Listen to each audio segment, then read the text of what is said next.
म्हणणं असं आहे की मी नवऱ्याला जीव नाही लावला तर तू लाव जाऊन तिथं जीव. ओके. नमस्कार मंडळी. तर माझा व्हिडिओ बनवण्याचं कारण आज खूप मोठं आहे की एक जण मला म्हणती तुझा जीवच नाही नवऱ्यावर. तर तिला मला सांगायचंय जीव लावला म्हणून तर मला असं शिर्डीला राहावं लागलंय.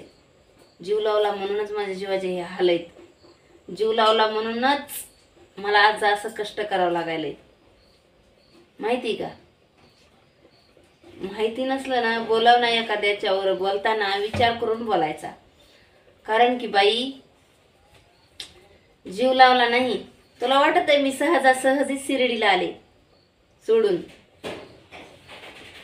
10 ते 12 वर्ष मी आधी राहिले. 10 ते 12 वर्ष आधी राहिले आणि माझं 13 वर्षात लग्न झालं होतं. 3-4 वर्ष बिना लेकरा बाळाची राहिले. आणि हो एवढा जीव लावला की मायबापा सुद्धा ऐकली नाही. मायबापा म्हटले जाऊ नको जरा वर्ष 1.5 वर्ष ह्याची खोड मोडू दे. तरी पण गेले. दिवाळीचा टाइम होता हे सांगते तुझ्या माहितीसाठी.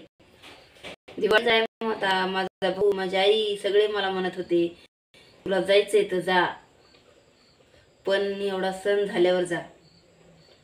पण मी कपडे सुद्धा घेतले नाहीत. निघून गेले नवऱ्यासोबत. त्याला वाटलं आता काय असं करीत करीत कधी बी त्याने हाणू द्या मारू द्या काही केलं तरी तसंच राहायची. तोच उलट मला मारून लगेच म्हणायचे तुला नेऊन घालीन असं. म्हणजे त्यांनाच उलट असं अशी गलतफहमी झाली होती की ही माझ्या वाचून राहूच शकत नाही.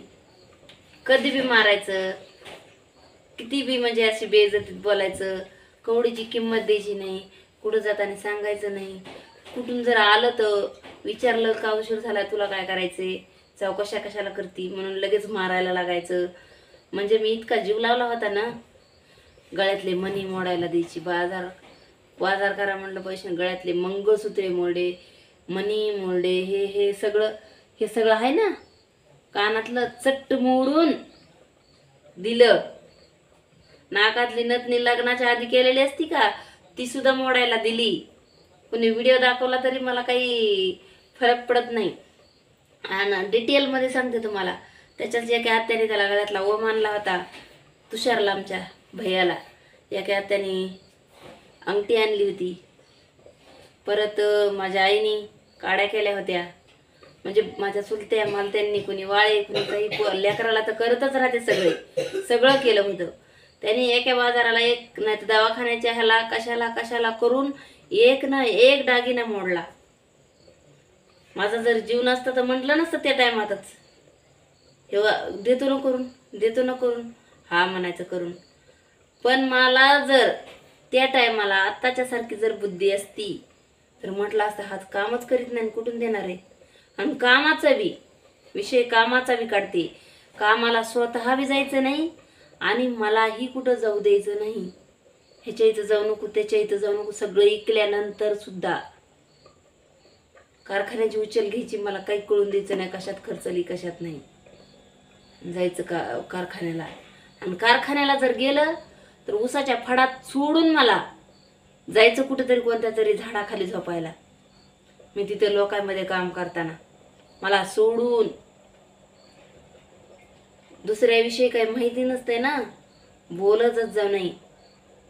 आणि भाजीत जरा साधं मीठ जरी कमी पडलं ना दबा मारायचं. असे मटणाचे पातिले भरलेले फेकून द्यायला लावायचे. काही चवच नाही. भात फेकून द्यायला लावायचा मोकळाच झाला नाही. अशी इतकी सासरवास काढलाय तर खरं सांगायला म्हणजे त्या सासू सासऱ्याने कधी सासरवास केला नाही. सगळा सासरवास ह्याच्यात. आणि मेन गोष्ट तर राहिलीच तर ह्यो माझ्या आई वडिलांच्या सोबत कारखान्याला गेले. काम नाही केलं. ते उचल फिरल्यावर मग कसं तरी करून त्याला ते हे केलं होतं. लिहून दिलं होतं ते मुकदमाला वावर. 3 एकर. मग माझ्या भावाने ते सोडून ते केलं होतं माझ्या नावावर.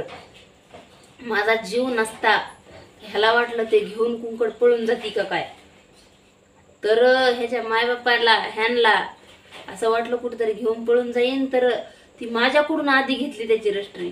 ती जर आता असती तर मला अशी लेकरायच्या शिक्षणासाठी लेकरायच्या फीसाठी असं इतकं कष्टपाणी करावं लागलं असतं का.